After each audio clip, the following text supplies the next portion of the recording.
కళ్యాణ వీణ రెండవ భాగం. ప్రశాంతి, రవి, భవానీదేవి పిల్లలు. ప్రశాంతి అవిటితనం వల్ల ఆమె పెళ్లి గురించి దిగులు పడుతుంటారు తల్లి, అన్న. ఇక రంగనాథం ఆడపిల్లలకి పెళ్లి చేయలేక సతమతమవుతూ ఉంటాడు. రంగనాథం కూతురు రాజేశ్వరి ఆశలు ఆకాశంలో ఉంటాయి. కథ కొనసాగుతుంది. అసలే 4 గదుల వాటా అయిన రామచంద్రయ్య ఇల్లు సింహాచలం పెళ్లితో మరో భాగంగా తయారు చేయవలసి వచ్చింది. వంటగది పోను మిగిలిన 3 గదుల్లోనూ మరీ చిన్న గదులు 2 కొడుకులిద్దరూ చెరొకటి తీసుకుని మిగిలిన గదిని తడక అడ్డుగా పెట్టి రామచంద్రయ్య గారి గదిగా తీర్చిదిద్దారు. కొత్త పెళ్ళాం మోజులో పడి గదిలోనే గడిపేస్తున్నాడు సింహాచలం ఆఫీసుకు వెళ్ళగానే నిద్రపోతుంది అతని భార్య. అది చూసి ఓర్వలేని పెద్ద కోడలు ఇందరినీ కూర్చోబెట్టి చాకిరీ చేయవలసిన కర్మ నాకేం పట్టిందనుకొని లేనిపోని రోగాలు అద్దెకి తెచ్చుకొని మంచం దిగడం మానేసింది, తిండి టైముకు తప్ప. చిన్నన్న వదినల సరసాల నడుమ పెద్ద వదిన దొంగ రోగాల మధ్య తల్లి అనారోగ్యం వల్ల రాజేశ్వర్కి ఒక్క క్షణం తీరిక ఉండటం లేదు. అన్నలు చూసి చూడనట్లు ఎవరి మటుకు వాళ్ళు నీకెందుకే రాజీ ఇంటి పనంతా అని అంటారే గాని వాళ్ళ భార్యల్ని పిలిచి పనిచేయమని చెప్పరు. కనీసం సాయమైనా చెయ్యమని అనకుండా కప్పదాటుగా తప్పుకుంటున్నారు. అన్నల మాటలు వదినల ఆటలు చూసి లోలోన నవ్వుకుంటుంది రాజేశ్వరి. సాయంత్రం పనంతా పూర్తి చేసుకుని పెరట్లో పూసిన జాజులు కోసి తెచ్చుకొని దండగుచ్చుకుంది రాజేశ్వరి. అటుగా వచ్చిన చిన్న వదిన జాజిమాలను చూసి మొహం చింకి చాటంత చేసుకుంది. ఆమె అనుకున్నదొకటి అయింది మరొకటి. రాజీ, జాజిమాల కడుతున్నావా? త్వరగా కట్టేయి, సినిమాకి వెళ్ళాలి అంటూ వచ్చినంత హడావిడిగాను వెళ్ళిపోయింది తన గదిలోకి. మంచి సినిమా ఇవాళ అంది గదిలోంచి. సినిమా అవగానే రాజేశ్వరికి అంతవరకు చిన్నవదిన పనిచేయదు అన్న సంగతి మర్చిపోయి చంటి పిల్లలా సరదా పడిపోయింది. త్వరగా మాల కట్టి పళ్ళెంలో ఉంచింది. తను కూడా మొహం కడుక్కొని సినిమాకి తయారైంది. ఎప్పుడెప్పుడా అని ఎదురు చూస్తోంది. సింహాచలం వస్తూనే తయారయ్యావా అంటూ భార్యను కేకేశాడు. మీదే ఆలస్యం అంటూ బయటకొచ్చిందామె. పళ్ళెం నిండా ఉన్న జాజిమాలను చూసి గబుక్కును అందుకుని 3 వంతుల ముక్కని మునిపంట కొరికి తల్లో పెట్టుకుంది. ఈ పువ్వులు ఒక్కొక్కటి కోసి మాల గుచ్చాలంటే ఎంత చిరాగ్గా ఉంటుందో, కట్టి పెడితే మాల పెట్టుకోవడం అంత సరదాగా ఉంటుంది అంటూ భర్త వెంట నడిచింది. జంటగా వెడుతున్నారు వారు. ఒంటిగా మిగిలిపోయింది తాను. రాజేశ్వర్కి తనని తీసుకెళ్లలేదన్న దుఃఖం కలిగినా ఆశగా మరోసారి అడిగింది సింహాచలాన్ని. నేను కూడా రావద్దు? చిచి, అన్నింటికి తయారు. సరదాగా పెళ్ళాంతో సినిమాకు వెళ్ళాలన్నా కుదరదు. పెళ్ళే ఓ సమస్య అయి కూర్చుంటే నీ కోరికలొకటి. విసుక్కుంటూ భార్యతో కలిసి బయటికి వెళ్ళిపోయాడు. రాజేశ్వరికి కళ్ళల్లో నీళ్లు తిరిగాయి. నోరు తెరిచి అడిగినందుకైనా తీసుకువెళ్ళలేదని, పైగా విదిలించి కొట్టాడని బాధపడింది. ఆమెలో అసూయ బుసలు కొట్టింది. చిన్న వదిన మీద తిరిగి అక్కసు కలిగింది. పూలు కోయడానికి కట్టడానికి చిరాకట. కష్టపడి కడితే పెట్టుకోవడం సరదా అట. దీని తాత కట్టినట్లు మాలంతా పెట్టుకుపోయింది. లోలోన విసుక్కుంటూ మిగిలిన ముక్కైనా పెట్టుకుని పుస్తకాలు చదువుకోవచ్చని వెనుదిరిగింది. ఇంత ముఖ్యైనా అట్టిపెట్టింది మీ చిన్నవదిన? పోనీలే, తాజా జాజులంటే మీ అన్నయ్యకి ప్రాణం అంటూ మిగిలిన దండ తల్లో పెట్టుకుని చెక్కాపోయింది పెద్దవదిన. శ్రమ తనది, ఫలితం వాళ్లది. విషాదం తనది, ఆనందం వాళ్లది. కసితో పళ్ళాన్ని నేలకేసి విసిరికొట్టింది రాజేశ్వరి. అన్ని సరదాలు వీళ్లకే, యువతల వాళ్ళకి ఏం ఉండవులా ఉంది. దరిద్రపు మేళం తిట్టుకుంటూ అక్కడే కూలబడింది రాజేశ్వరి. పళ్ళాల చప్పుడు వింది తల్లి. ఏమిటే పళ్ళాలు విరగ్గొడుతున్నావు? తిన్నది అరగడం లేదా? లోపల నుండి తల్లి అరిచింది. రాజేశ్వరికి ఒళ్ళు మండింది.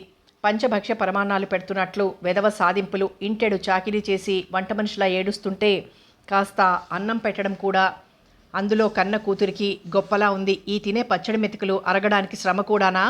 విసురుగా తల్లి దగ్గరికి వెళ్ళింది. ఎందుకలా విరుచుకుపడతావు? నేను చేసే చాకిరీకి మెతుకులే కాదు, ఈ ఇంట్లో మనుషుల్ని తిన్నా అరిగిపోతారు. నీ కోడళ్ళిద్దరూ కట్టిన పూలు పట్టుకుపోయారు. నీ చిన్న కొడుకు చూడు, సినిమాకి తీసుకువెళ్ళవంటే గంటసేపు తిట్టిపోయాడు ఉక్రోషంతో అంది. నన్నేం చేయమంటావు అంది తల్లి. ఏడవమంటాను. అది నువ్వు చేస్తున్నావుగా, అదే మిగిలింది ఈ కొంపలో. చిచి, ఎందుకే అలా నా మీద ఎగురుతావు? నాన్నకి సంపాదన లేదాయే? పెద్దాడు చిన్నాడు ఈ ఇంటినంతా పోషిస్తున్నారు. అది చాలక అన్నింటికీ వాళ్ల పెళ్ళాలతో వంతులకు పోతే ఎలా? పెళ్లి కాకముందే, మొగుడు రాకముందే నీకేమో గొంతమ్మ కోరికలు. అక్కలు పెళ్ళిళ్ళు చేసుకోలేదు, నువ్వు అలాగే చేసుకో. నీ మొగుడితో నువ్వు వెళ్దువు గాని సినిమాలకి. వెళ్తాను ఓ ముసలి మొగుడితో. సినిమా ఏం కర్మ, డ్యూయెట్లు పాడుకుంటూ చెట్లమ్మట పుట్లమ్మట పరుగులెడతాను వెటకారంగా అంది రాజేశ్వరి. నీకు ముసలి మొగుడెందుకే? ఆ లింగమూర్తి నువ్వంటే పడి చేస్తున్నాడు, వాడిని చేసుకోరాదు సాగదీస్తూ మనసులో మాట బయటపెట్టింది రాజేశ్వరి తల్లి. వాడ్నా? ఆ కోతిముఖం వాడును అచ్చు గొరిల్లాలా ఉంటాడు. ఇంకోసారి వాడి సంగతి నా దగ్గర ఎత్తావంటే ఊరు వదిలిపోతాను నేను. ఇదిగో చెబుతున్నా, నేను పెళ్లి చేసుకుంటే నా ఇష్టం వచ్చిన వాడినే విసురుగా అనేసి వరండాలోకి వచ్చింది రాజేశ్వరి. ఆమెకు దుఃఖం ముంచుకొచ్చింది, కోపం శృతిమించింది. వరండా స్తంభాన్ని ఆనుకొని కూర్చున్న రాజేశ్వరి స్కూటర్ ఆగిన చప్పుడు విని తలెత్తింది. అందం లేకపోయినా ఐశ్వర్యం తెచ్చిపెట్టిన డాంబికంతో ఆరోగ్యంగా కనిపిస్తున్న ఓ జంట స్కూటర్ దిగింది. తమ ఇంటికి ఎదురుగా కడుతున్న పెద్ద మేడ తాలూకాలా ఉంది అనుకుంది రాజేశ్వరి. ఆ జంట రోజూ సాయంత్రం వచ్చి పూర్తి అవుతున్న ఆ మేడని చూసుకుని వెళ్తూ ఉంటారు. అదృష్టవంతులు వాళ్ళు. అందుకే రోజు పగలు రాజేశ్వరి ఆ మేడలోకి వెళ్ళి అంతా కలియ తిరిగి చూసొస్తుంది. ఒకసారి విధిగా ఆ విశాలమైన ఆ భవంతి ముందు తమ ఇల్లు దిష్టిపిడతలా కనిపిస్తుంది రాజేశ్వరి కళ్లకు. ఆమెది విచిత్రమైన మనస్తత్వం. సాయంత్రం వరండాలో చేరి ఆ జంటను విధిగా చూస్తుంది. వారి అదృష్టాన్ని మెచ్చుకుంటుంది. వాళ్లను చూడగానే తను చదివిన నవల జ్ఞప్తికి తెచ్చుకుంటుంది. ఒక నవలలో అదో కథ. ఓ ధనవంతురాలితో ఓ పేదమ్మాయి స్నేహం చేయడం, ఆ స్నేహం ఫలించి ఆ ధనవంతురాలు తన తమ్ముడిని కబురు పంపడం, ఆ తమ్ముడు రావడం, వచ్చి రాగానే ఆ అమ్మాయిని చూడడం, అమ్మాయి గారికి అబ్బాయి గారు నచ్చడం, అబ్బాయి గారు అమ్మాయి గారిని మెచ్చడం, చివరికి ఆ అబ్బాయి అమాంతం ఆ పేదమ్మాయిని ప్రేమించి పెళ్లి చేసుకోవడం. ఇది కథ. చివరికి తను కూడా అలాంటి ఛాన్స్ కొట్టేయాలని అనుకుంటుంది. అంతలోనే తన పిచ్చి ఊహలకి నవ్వుకుంటుంది. ఈరోజు అలాగే నవ్వుకున్న మనస్సు మాత్రం ఈ జీవితాన్ని వదిలి కొత్త మార్గం పట్టమని బలవంతం చేస్తుంది. ఏం మార్గం పట్టాలి? అదే ఇంట్లో ఉంటే తన గతి ఇంతే. వైదేహి దగ్గరకు వెళ్తే ఏదో మార్గం చూపిస్తుంది. పెళ్లి మాట దేవుడెరుగు, తను దర్జాగా బ్రతకగలదు. అనుకున్నదే తడువుగా కాగితం పెన్ను తెచ్చి వైదేహికి లెటర్ రాసింది. ప్రస్తుతం జీవితంలోని తన బాధల గాథలను వివరిస్తూ తనకో దారి చూపించమని ప్రార్థించింది. తన పరిస్థితి అంతా వివరంగా రాసి తాను అక్కడికి వచ్చేస్తున్నానని, ఆదుకోకుంటే ఆత్మహత్య శరణ్యమని రాసి పోస్ట్ చేసి వచ్చి ప్రశాంతంగా నిద్రపోయిందా రాత్రి రాజేశ్వరి. నిద్రలో ఆమెకొక కల వచ్చింది. ఈలలో జరగనిది కలలో జరిగింది. తనను రాజకుమారుడు ప్రేమించాడు, పెళ్లి చేసుకున్నాడు. తన మెడ నిండా ఎన్ని నెక్లెస్లో, తన మేడ నిండా ఎన్ని ధనరాశులో. అంతలో కళ చెదిరింది. ఆమెకు మెలకువ వచ్చేసరికి నీరెండ కిటికీలో నుండి గదిలోకి పడుతుంటే ప్రశాంతి కిటికీలో నుండి తోటలోకి చూస్తూ నిలబడింది. చాలా నిర్లిప్తంగా ఉంది ప్రశాంతి. నిర్లిప్తత నుండి తేరుకొని ఊహాలోకాల్లో విహరించసాగింది. మరికొంతసేపటికి రవికుమార్ తిరిగి పట్నం వెళ్తున్నాడని అనుకుంటుంటే ప్రశాంతికి బాధగాను ఉంది. తిరిగి రవికుమార్ వచ్చే వరకు ప్రశాంతికి ఏమీ తోచదు. తనని కూడా తీసుకువెడితే బావుండును అనుకుంది. కానీ తీసుకువెళ్తాడా? అన్నయ్యకి తెలియదా? అడగడం దేనికి? సమయం వస్తే తనే తీసుకువెళ్తాడులే అని సరిపెట్టుకుందామనుకున్నా ప్రశాంతి మనసు ఆందోళనగా ఉంది. ఎక్కడికైనా పెడితే కొంత మనశ్శాంతి చిక్కుతుంది. ఒంటరితనం బాధిస్తోంది ప్రశాంతిని. ఏమైనా అన్నయ్యని అడిగి పట్నం వెళ్లాలనే నిశ్చయించుకుని నెమ్మదిగా రవికుమార్ గదిలోకి వెళ్ళింది. అన్నయ్య అంది. ప్రశాంతిని చూసి రవికుమార్ ఏమిటన్నట్లు చూశాడు. నేను కూడా ఏమిటి చెప్పమ్మా అన్నాడు. అన్నయ్య, నువ్వు వెళ్ళిపోతే నాకేం తోచడం లేదు. ఎంతసేపు అలా కిటికీలో నిలబడి తోటను చూడ్డం? తోడుగా ఆడుకునే స్నేహితురాళ్ళు కూడా లేరు. నువ్వు వెళ్ళిపోతానంటే, నేనొక్కతిని ఉండాలంటే భరించలేని దిగులు, బాధ, వ్యధ. నీకు సాయంగా ఉంటాను తప్ప ఏ ఇబ్బంది కలిగించను. నన్ను కూడా నీతో తీసుకువెళ్ళన్నయ్యా. పట్నంలో ఆడవాళ్లకు ఎన్నో సేవా సదనాలుంటాయి. నేను సేవ చేస్తాను. నాకు కాలక్షేపం అవుతుంది. రవికుమార్ ఎక్కడ వద్దంటాడో అనే భయంతో కళ్ళెత్తి చూస్తూ అంది. ఇన్నేళ్లుగా ఏదీ అడగని చెల్లెలు ఇలా దీనంగా అడిగేసరికి ప్రశాంతి మనసుని అర్థం చేసుకున్నాడు రవికుమార్. ఒక నిశ్చయానికి వచ్చాడు. ఏమంటావన్నయ్యా? అలాగే ప్రశాంతి, నిన్ను తీసుకునే వెళ్తాను. అమ్మని ఒప్పిస్తాను. నువ్వు బట్టలు అవి సర్దుకో అన్నాడు ఉత్సాహంతో. తన సంకల్పం నెరవేరగానే ప్రశాంతి సంతోషంతో ఉక్కిరిబిక్కిరైపోయింది. మాటలు రాక అన్నయ్య అంది ఆప్యాయంగా. ఆమె ప్రయాణానికి సిద్ధమైంది. అన్నీ సర్దుకుంది. భవానీదేవిని ఒప్పించి ప్రశాంతిని తీసుకుని పట్నం బయలుదేరాడు రవికుమార్. కారు కదిలింది. ఊరు దాటింది. ప్రశాంతి మనసు ప్రశాంతంగా ఉంది. రవికుమార్ కారుని ఓ చిన్న చెక్క గేటు ముందు ఆపాడు. ఇక్కడెందుకు ఆపావు అంది ప్రశాంతి. ప్రశాంతి, ఇదేనమ్మా నువ్వు ఉండవలసిన ప్రశాంతి నిలయం. ఇదే. కారు డోర్ గుండా తల బయటకు పెట్టి చూసింది ప్రశాంతి. చెక్క గేటు పైన గుండ్రని ఆర్చిలా ఉన్న చెక్క మీద గోవిందరాజు సేవా సదనం అన్న పేరు పెద్ద పెద్ద అక్షరాల్లో రాయబడి ఉంది. చాలా బాగుందని మెచ్చుకుంది ప్రశాంతి. ఈ సేవా సదనం యజమానురాలే వైదేహి. మాటల్లో నేను చెప్పిన వైదేహి కూడా. ఓ, ఈ వైదేహేనన్నమాట. అన్నగారి మాటను పూర్తి చేసింది ప్రశాంతి. ఆమెకు చాలా ఆనందంగా ఉంది. చెక్క గేటు పైనుండి లోనికి దృష్టి సారించి రవికుమార్ వైపు తిరిగి ఇలా అంది. అన్నయ్య, ఈ కారులోనే కాసేపు కూర్చుందాం. అటు చూడు, అందమైన కుటీరం. కుటీరం ముందు పెరిగిన పూల చెట్లు, ఆ పూల చెట్ల నడుమ పూల బాలల్లా ఆడే పసిపాపలు. ఎంత బాగుంది వాతావరణం. ఇక్కడే ఉంటుందా వైదేహి? అవును. మరేదీ కనబడదేం? వస్తుంది. ఎప్పుడు? ఇప్పుడే. ఆ పసివారి మధ్య నిర్మలంగా, స్వచ్ఛంగా, తెల్లని దుస్తులతో తిరిగే ఆ దేవకాంతను చూడాలని నీకు మాత్రం అనిపించడం లేదా? అనుకోవడమేం కర్మ, జీవితాంతం ఆ దేవత ఒడిలో విశ్రాంతి తీసుకోవాలనుంది అని మనసులో అనుకొని పైకి మాత్రం నిజంగా నాకు ఇక్కడే ఉండిపోవాలనుంది ప్రశాంతి. వైదేహి ఎవరో తెలుసా నీకు? తెలవదు. పోనీ ఊహించు. ఈ సేవా సదనంలో పనిచేసే టీచర్ అయి ఉంటుంది. నువ్వు ఇంటి దగ్గర ఆ వైదేహి కూడా అని అన్నప్పుడు నేనెంతో చిన్నదని అనుకున్నాను. కానీ ఈ సేవా సదనం యజమానురాలని చెప్పినప్పుడు నేను తప్పుగా అంచనా వేసుకున్నానని తెలుసుకున్నాను. ఆ వైదేహి గారిని చూడాలి. ఇంకా నన్ను దింపన్నయ్యా. వైదేహి యజమానురాలని చెప్పాను కానీ వయసు మళ్ళినావిడని చెప్పలేదుగా. అదిగో ఆ దేవకాంతే వైదేహి. నిజంగా అన్నయ్య, నాకిప్పుడు ఇంకా తృప్తిగా ఉంది. కానీ ఆ తెల్లని దుస్తులు, ఆ జుట్టు, విరాగిణిలా ఆ రూపం, కళ్ళల్లో నిరాశ, ఇవన్నీ చూస్తుంటే ఏదో పోగొట్టుకున్న దానిలా లేదు? మరి పోగొట్టుకోలేదా? నిజమా? నిజమే ప్రశాంతి. వైదేహికి బొట్టు పెట్టుకునే అదృష్టం లేదు. వైదేహి ఆరాధనలో పడి ఒక జమీందార్ పెళ్లి చేసుకున్నాడు. కానీ పెళ్ళైన ఏడాదికే ఆ ముసలి జమీందార్ చనిపోయాడు. మధుర స్వప్నాలు సింహ స్వప్నాలు అవడమే కాక అప్పటికి వైదేహి గర్భిణట. వంశాంకురం కోసం ప్రాణాలు నిలుపుకుంది. పుట్టిన పసివాడితో హైదరాబాద్ వచ్చేసిందట. పల్లెటూరులోని ఆస్తులన్నీ అమ్మివేసి భర్త పేరున ఈ సేవా సదనం ఏర్పాటు చేసి అనాథల్ని ఆదరిస్తూ వారిని చూసి తన కష్టాల్ని మర్చిపోతోంది. ఆ కొడుకు అన్నయ్య ఉన్నాడు. ఎక్కడా? ఇక్కడే, ఈ పసిపాపలతోనే పెరుగుతున్నాడు. పద ఇంక వెళ్దాం అన్నాడు కారు దిగుతూ. ఇద్దరూ కదిలారు. దూరం నుండే వీళ్ల రాకను గుర్తించిన వైదేహి సంతోషంగా ఎదురొచ్చింది. ఇదేనా రావడం రవిబాబు అని పక్కన ఉన్న ప్రశాంతిని చూసి ఆమె రవికుమార్ చెల్లెలై ఉంటుందని ఊహించి ఆప్యాయంగా ప్రశాంతికి చెయ్యందించింది.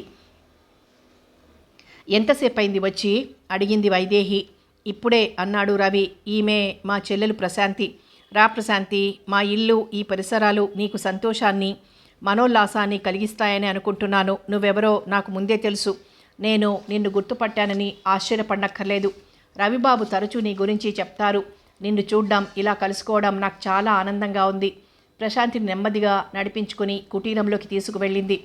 ఆమెను సేవా సదనం పిల్లలందరికీ పరిచయం చేసింది. కొద్ది రోజుల్లోనే ప్రశాంతి అక్కడి పిల్లలకు బాగా మచ్చికైంది.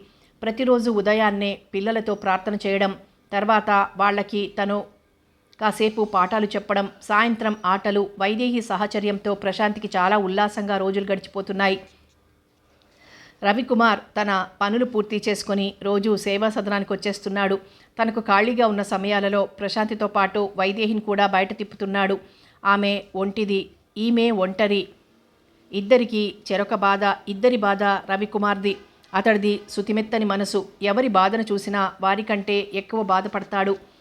నుదుట తిలకం లేక కళావిహీనమైన వైదేహిని చూడగానే రవికుమార్ హృదయం కలుక్కుమంటుంది. వైదేహిని దగ్గరగా తీసుకోవాలని, నుదుట తిలకం దిద్దాలని అనుకుంటాడు. సాధ్యమా అన్నదే ప్రశ్న. అంతలోనే తమాయించుకుంటాడు. ఇల్లు త్వరగా పూర్తి అయిపోతే తల్లిని కూడా తీసుకురావాలి. వైదేహిని తల్లి కూడా అర్థం చేసుకుని తమ పెళ్లికి ఒప్పుకునేలా చెయ్యాలి తను. అంతవరకు ఈ ఎడబాటు తప్పదు. వైదేహి మనసు తనకు తెలుసు. తను రాగానే ఆమె కళ్ళల్లో కనిపించే ఆ మెరుపులు, తన కోసం పడే ఆరాటం తనని ప్రేమిస్తున్నట్లు చెబుతూనే ఉన్నాయి. వైదేహిని సొంతం చేసుకోవాలన్న ఆరాటంతో పనులన్నీ త్వరితంగా ముగించుకుంటున్నాడు రవికుమార్. వైదేహి తనలో వచ్చిన మార్పును గుర్తించింది. తను ఇదివరకులా శ్రద్ధగా పనిచేయడం లేదు. అస్తమానం రవికుమార్ చుట్టూ ఆలోచనల గూడు అల్లుకుంటోంది. రవికుమార్ తనని ప్రేమించాడు. ప్రశాంతి తనని వదినగా అంగీకరిస్తుంది. రవికుమార్ తల్లి ఏమంటుందో, చిన్నారి బాబు భవిష్యత్ ఏమిటి, ఇప్పుడు తన కర్తవ్యం ఏమిటి, పెళ్లి కావడం, తల్లి కావడం జరిగింది తప్ప ఒరిగిందేమిటి, పసుపు కుంకాలు చెరిగాయి, చెదిరిపోయాయి ఆవిడ కలలు. ఎన్ని సంస్కరణలు జరుగుతున్నా ఈ సంఘం ఎంతగా మారినా తమ వివాహాన్ని ఆమోదిస్తుందా? విధవా వివాహం వల్ల తను ఎన్ని కష్టాలకు గురి కావాలో, వివాహం వల్ల తన సమస్యలు పరిష్కారమవుతాయా? తన కొడుకుని సొంత కొడుకులా రవికుమార్ చివరి వరకు ప్రేమించగలడా? ఇది జరిగే పనా? అసలు ఈ రవికుమార్ తనని ఎందుకు కలవాలి? ప్రశాంతంగా సాగిపోతున్న తన జీవితంలో తుఫాన్లా ప్రవేశించాడు. చివరికి ఏమవుతుందో, ఎవరికి ఏం రాసిపెట్టుందో. తను రవికుమార్ని వదిలి ఉండగలదా? అది అసంభవం. తను మాత్రం ఏం చేయగలదు? ఎదురు చూడ్డం తప్ప. వైదేహి ఆలోచనలో మునిగింది. తల క్రింద దిండు ఆమె కన్నీటితో తడిసింది. అవి ఆనందాశ్రువులో లేక దుఃఖాశ్రువులో. వైదేహి, ఏడుస్తున్నావా? ప్రశాంతి నెమ్మదిగా పక్కన కూర్చుని తల నిమిరింది. చటుక్కున కళ్ళు తుడుచుకుంది. వైదేహి తనలోని బేలతనానికి సిగ్గుపడింది. ఏదో జ్ఞాపకం వచ్చింది ప్రశాంతి, అంతే అంది. నాకు తెలుసు అంది ప్రశాంతి. ఏమిటి? ప్రశ్నించింది వైదేహి. నీ మనసు. నువ్వనేదేమిటి? నువ్వనుకునేదే. వేరే విషయాలేవైనా మాట్లాడు ప్రశాంతి. ప్రశాంతి ఒడిలో తలపెట్టుకుని ఆమె ఏవో కబుర్లు చెప్తుంటే వింటూ అలాగే నిద్రపోయింది వైదేహి. వైదేహి మనసులోని బాధను ప్రశాంతి అర్థం చేసుకుంది. వైదేహి అడగలేదు. అన్నయ్య ధైర్యం చేసి చెప్పలేడు. అమ్మ రాగానే తనే ఈ విషయం గురించి చెప్పివేయాలి. అప్పుడే ఈ సమస్య పరిష్కారం అవుతుంది. నిజంగా వైదేహి తన వదిన అయితే తను ఎంతో అదృష్టవంతురాలవుతుందనుకుంది మనసులో. ఇక త్వరలో తన కష్టాలు గట్టెక్కగలవని ఆమె ఆశించింది. ఆలోచనలలో అలసిపోయి ప్రశాంతి నిద్రలోకి ఒరిగేసరికి వైదేహి నిద్ర నుండి అప్పుడే మేల్కొంది. అప్పటికి చాలా పొద్దుపోయింది. పసిపిల్లలా నిద్రపోయింది ప్రశాంతి. ఆమె తల క్రింద దిండమర్చి దుప్పటి కప్పి తను కూడా తన మంచం మీద పడుకొని నిద్రపోవాలని ప్రయత్నించింది వైదేహి. కళ్ళు మూసుకుంది. కన్ను మూసినా కన్ను తెరిచినా రవికుమార్ రూపం ఆమె కళ్ళ ముందు గజ్జెకట్టి నాట్యమాడసాగింది. వద్దనుకున్న అతడి గురించిన ఆలోచనలు ఆమెను ముసురుకుంటున్నాయి. తీయని ఊహలతో దివ్య లోకాలలో విహరించసాగింది. ఆమె మనసులో శతకోటి ఇంద్రధనుసులు విరిసి మెరిసిపోతున్నాయి. మబ్బుల్లో ఎన్ని తారకలో, మనసులో అన్ని కోరికలు. కొండపై ఎన్ని మేఘాలో, గుండెలో అన్ని అనురాగాలు. వెన్నెల వెర్రెత్తిస్తోంది. జీవితంపై ఏదో కొంగొత్త ఆశలు. జీవన మకరందాన్ని అనుభవించాలని, విఫలమైపోయిన వివాహ జీవితాన్ని సఫలం చేసుకోవాలని ఆమె మనసు ఉవ్విళ్ళూరుతోంది. అంతలో రాజేశ్వరిని గురించిన తలపులు ఆమెను ఆక్రమించాయి.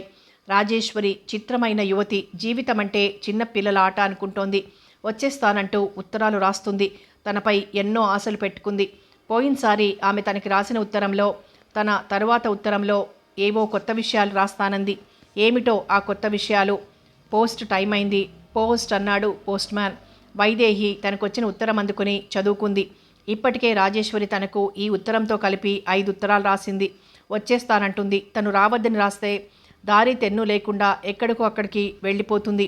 ఆడపిల్ల ఒంటరిగా ఈ సంఘంలోకి అడుగు పెడితే అడుగడుగున అవమానాలు, అపనిందలు ఎదురవుతాయి. అలా జరిగేందుకు వీల్లేదు.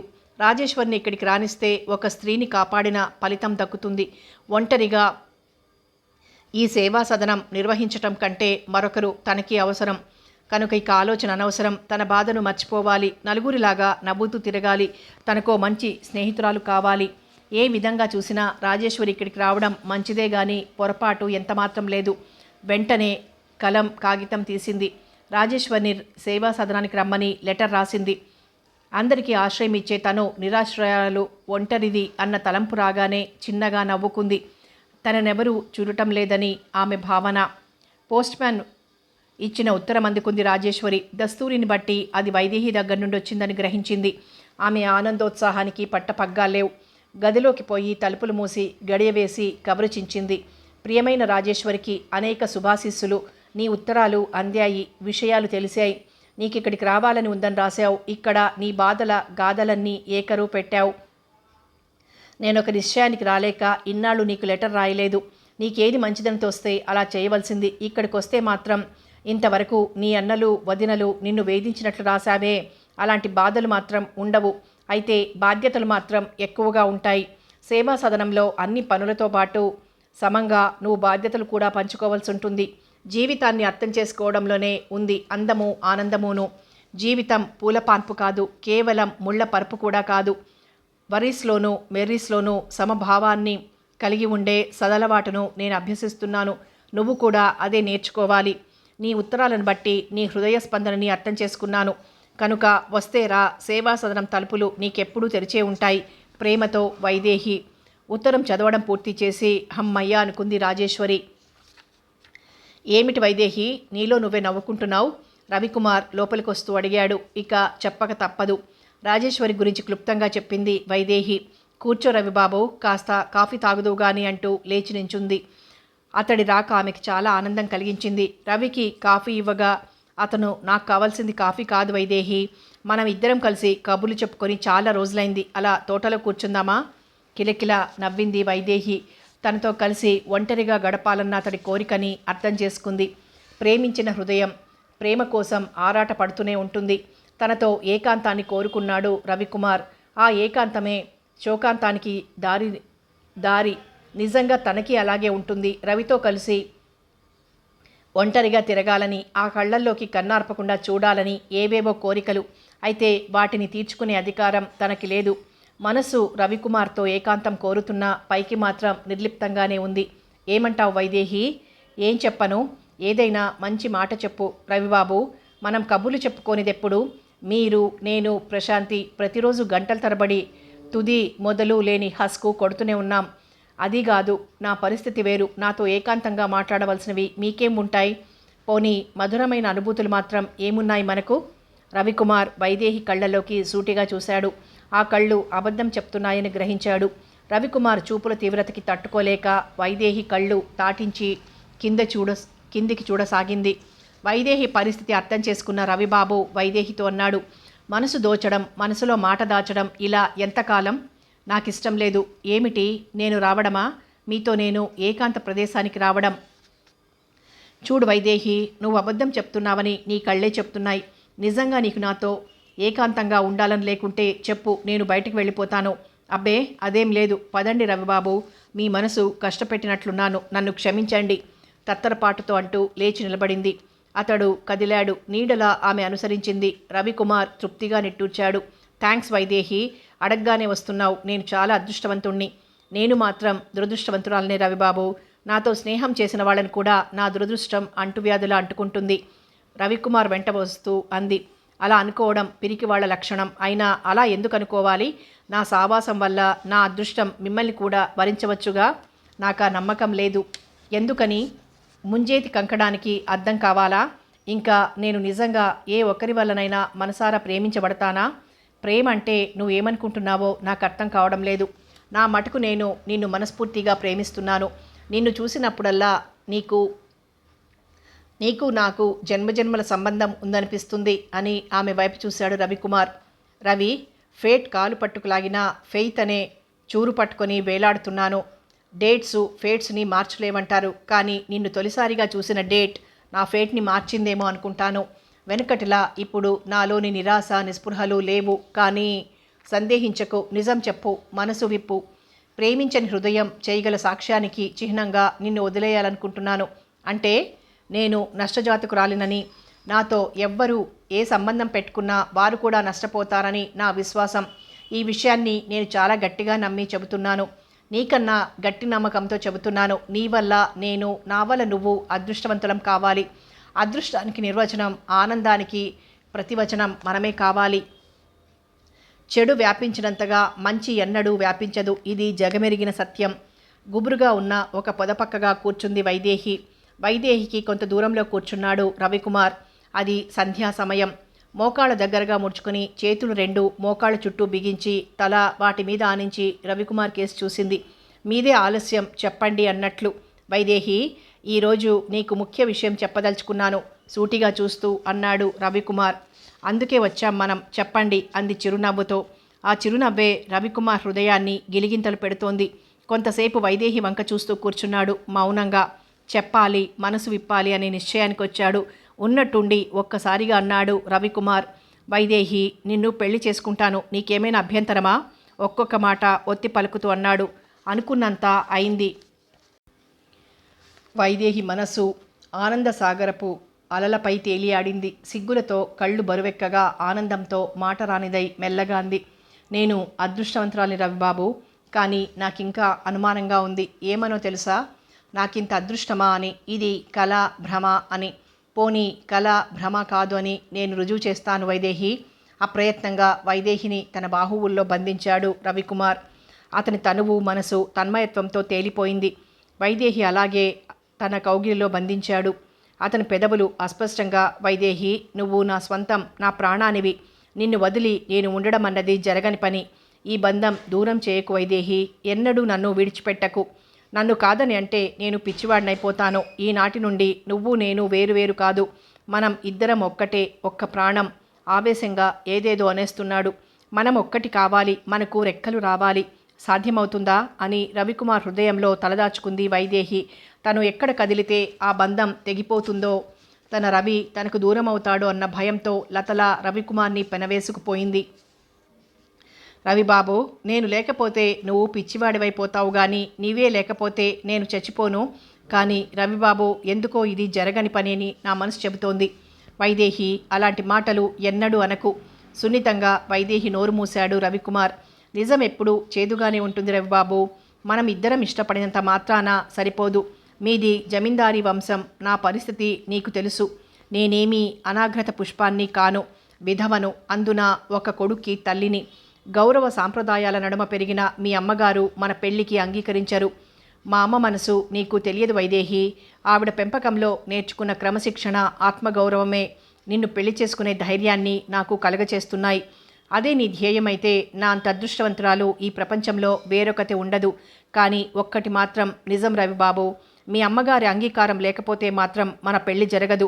ఆవిడ మనసు నొప్పించి కలుషితం చెయ్యలేను. అది నా వల్ల కాదు అంది. చేతుల్లో మొహం దాచుకొని వడివడిగా లేచి ఇంట్లోకి వెళ్ళబోతూ తోట మధ్యగా కీర్తిశేషులు గోవిందరాజు గారి శిలా విగ్రహం ముందు నిలబడింది. అవనత వదనయ్యై చేతులు జోడించింది. ఏమండి, నా మనసు కలుషితమైపోయిందనుకుంటున్నారు? నేను స్వార్థపర్రాల్ని, ఎవరిని చూసినా చలించని నా మనసు రవికుమార్ని మాత్రం నిరాకరించనని అంటోంది. ఈ ఒంటరితనం భరించలేనండి. నాకు, నా మనసుకి, వయసుకి కూడా ఓ తోడు కావాలి. నా ఆనందంలో ఈ సేవా సదనాన్ని, మన బాబు భవిష్యత్తుని మర్చిపోకుండా సేవ చేసే అదృష్టం మాత్రం నాకు దూరం చేయకండి. ఆత్మబలం ప్రసాదించండి.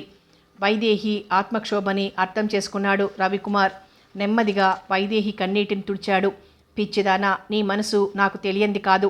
ఇక నుండి మీ బాబు మన బాబు. అంతేకాదు, ఈ సేవా సదనం ఎప్పట్లాగే నడుస్తుంది. మనం చేసే పని సక్రమమైందే కానీ అక్రమమైంది కాదు. మీరెంత మంచివారు రవిబాబు, ఎంత మంచి మనసు. మీ నీడలో, మీ సాంగత్యంలో ఒక్కరోజు జీవించినా చాలు నాకు. రవికుమార్ భుజం మీద తలాంచింది వైదేహి. వైదేహిని అలాగే పట్టుకొని ఇంట్లోకి వెళ్ళాడు రవికుమార్. మోడుబారిన బ్రతుకు మొగ్గ తొడుగుతుంది. మూగబోయిన వీణ మోగిపోతుంది. ఇది ఒప్పే కానీ తప్పు కాదు వైదేహి. ఇంకేం ఆలోచనలు పెట్టుకోకు. నేను అమ్మను తీసుకుని రావాలి వెళ్ళి. ఇక్కడ ఇల్లు తయారైంది. నేను రావడం ఆలస్యం అవుతుంది ఈసారి. అక్కడ లావాదేవీలన్నీ పరిష్కరించుకొని వస్తానని ప్రశాంతి లేవగానే చెప్పు. నిద్రపోతున్న ప్రశాంతిని లేపి చెప్పడం ఎందుకు? మరి నే వెళ్ళిరానా? తప్పకుండా. ఈసారి ఎప్పట్లా రావడం కాదు. అమ్మగారి ఆశీర్వచనలతో నాకు పూలు, బొట్టు, గాజులు తీసుకుని మరీ రావాలి. నాకు పునర్జన్మని ప్రసాదించారు. ఇన్నాళ్ల నా నిరీక్షణ వేరు రవిబాబు. ఈసారి మీ ఎడబాటు నేను భరించలేను. వీలున్నంత త్వరగా రావాలి మరి. కన్నుల్లో తిరుగుతున్న నీరు తుడుచుకుంటూ అంది. సబలవైన నువ్వు అబలవలే ఏడవద్దు. నవ్వుతూ పంపితే అన్ని పనులు త్వరగా అయిపోతాయి. వైదేహిని దగ్గరగా తీసుకుని నుదుటి మీద చుంబించాడు రవికుమార్. సిగ్గుతో తలదించుకుంది. నవ్వుతో వైదేహి పెదవులు కొద్దిగా విచ్చుకున్నాయి. దారిలో ఈ లెటర్ పోస్ట్ చేస్తారా అంది తన చేతిలో ఉన్న లెటర్ ఇస్తూ. రాణిగారి ఆజ్ఞ. నవ్వుతూ లెటర్ తీసుకుని వెళ్ళిపోయాడు రవికుమార్. రవికుమార్ కనుమరుగయ్యే వరకు చూసి వెనక్కి తిరిగొచ్చింది వైదేహి. తన సేవా సదనంలోని పిల్లలందరినీ దగ్గరకు తీసుకుంది. ఆ పసివారితో వారికి అర్థం కాకపోయినా తన అదృష్టం గురించి చెప్పుకొని పరవశించింది. అబ్బా, ఎంత పరవశం వదినా, నా 2 కళ్ళు చాలడం లేదు మీ జంట చూడ్డానికి అంది వెనక్గా వచ్చిన ప్రశాంతి. ప్రశాంతి మాటలకి వెనక్కి తిరిగింది వైదేహి. అయితే నువ్వంతా విన్నావన్నమాట సిగ్గుతో అంది వైదేహి. ఆహా, అన్నీ విన్నాను, అన్నీ కన్నాను. అనవసరంగా నేను కళ్ళు తెరిచి మీ ఆనందాన్ని పాడు చేయడం ఎందుకని గట్టిగా కళ్ళు మూసుకొని పడుకున్నాను. అయితే వదినా, అన్నయ్య అంత నచ్చాడు. అప్పుడు ఈ అన్నయ్యను వదిలి ఉండలేని విరహం అది కదా. అయినా అన్నయ్యలో నాకు కనిపించని విశేషం నీకేం కనిపించేదబ్బా? చెప్పమ్మా, మా బుజ్జి వదినవు కదూ ఆట పట్టించింది ప్రశాంతి. చిచే పాడుపిల్ల, అన్ని సిగ్గులేని మాటలే. ఆ విశేషమేదో ముందు ముందు ఈ అపరంజి ప్రశాంతిని ఏలుకునేవాడు వస్తాడే, అప్పుడు నువ్వే నాకు చెప్దువు గాని తిరిగి పరిహాసమాడింది ఆమె. ప్రశాంతి, వైదేహి కిలకిలా నవ్వుకున్నారానాడు. తృప్తిగా ప్రశాంతిని తీసుకుని లోపలికి నడిచిందామె. వదినా, ఈరోజు నాకెంతో తృప్తిగా ఆనందంగా ఉంది. అన్నయ్యకు పెళ్లి చెయ్యాలని ఎంత ఆరాటపడ్డానో. మరోపక్క ఆ వచ్చే వదిన నన్ను సూటిపోటి మాటలతో ఎక్కడ బాధ పెడుతుందో అని ఎంతగానో భయపడ్డాను. ఇన్నాళ్ళు నాకు అమ్మ అన్నయ్యే, ఇక నుండి నువ్వు మరో అమ్మలాంటి వదినవి. ఇంత మంచి వదిన దొరకడం నాకెంతో ఆనందం, ఆపై అదృష్టం కూడాను. వదిన, నన్ను నెత్తిన పెట్టుకోమని నిన్ను కోరను, కానీ నా సేవా సదనంలో నువ్వు ప్రేమగా చూసే ఓ పాపలా నన్ను చూడమని అడుగుతున్నాను. వైదేహి చేతులు పట్టుకుంది ప్రశాంతి. ఛీ, ఏం మాటలవి ప్రశాంతి. నా బాబు కన్నా నిన్ను నా ప్రాణం కన్నా ఎక్కువగా చూసుకుంటానని మాటిస్తున్నాను. మీరంతా సహృదయులు, సంస్కారవంతులు. నిజానికి నేనే మీ మధ్య గడ్డి పువ్వు లాంటి దాన్ని. ఇంత సంతోష సమయంలో నీకు స్వీట్స్ పెట్టని నువ్వు కూర్చొని నా అదృష్టాన్ని అంచనా వేస్తుండు. నేను చిటికలో స్వీట్స్ చేసి స్వయంగా తినిపిస్తాను. నవ్వుతూ వంటగదికేసి నడిచింది వైదేహి. కథ కొనసాగుతుంది.